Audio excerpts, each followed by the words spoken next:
நாங்க ஒன்றும் உங்களை மாதிரி வேணுங்கிறதையெல்லாம் நம்பிக்கிற பித்துக்குழிகள் இல்லை, விஞ்ஞானத்தோட பதில்களை மட்டும்தான் நாங்க ஏத்துக்குவோம் அப்படின்னு ஒரு உருட்டை நாத்திகர்கள் ரொம்ப நாளா உருட்டிக்கிட்டு இருக்காங்க. ஆனா இது உண்மை இல்லைங்கிறது மட்டுமல்ல, இது சாத்தியமும் இல்லாத ஒரு விஷயம்.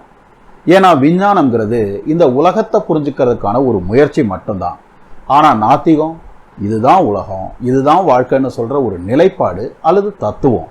விஞ்ஞானம்ங்கிறது வெறும் தேடல், நாத்திகம்ங்கிறது ஒரு முடிவு. விஞ்ஞானிங்கிறவன் ஒரு துப்பறிகிற போலீஸ்னா, நாத்திகங்கிறவன் இந்த பக்கமோ அந்த பக்கமோ ஒரு முடிவை சொல்ற நீதிபதி.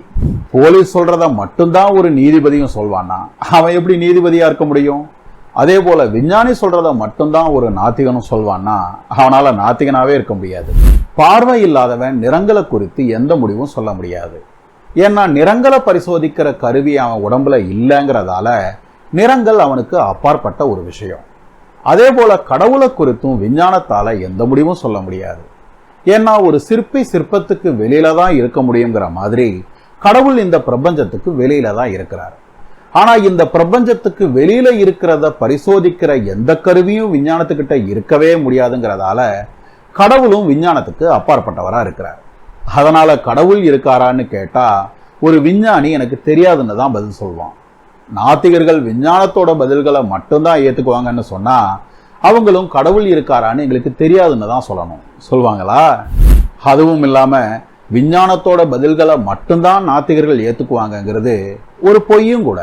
நீங்களே யோசிச்சு பாருங்க. இந்த பிரபஞ்சத்துக்கு தொடக்கம் உண்டா இல்லையான்னு கேட்டா ஒரு விஞ்ஞானி என்ன சொல்லுவான்? எனக்கு தெரியாதுன்னு சொல்லுவான்.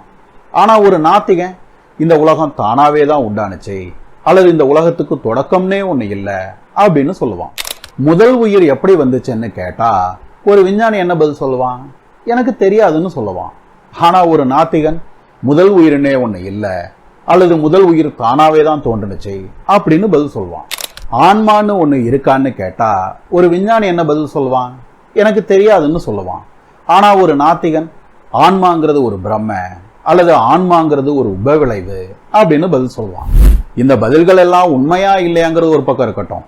ஆனா இந்த பதில்கள் எதுவுமே விஞ்ஞானத்தோட பதில்கள் இல்லைல்ல. அப்படி இருக்கும்போது விஞ்ஞானத்தோட பதில்களை மட்டும்தான் நாத்திகம் ஏத்துக்கும்னு சொல்றது ஒரு கடைஞ்செடுத்த பொய் தானே.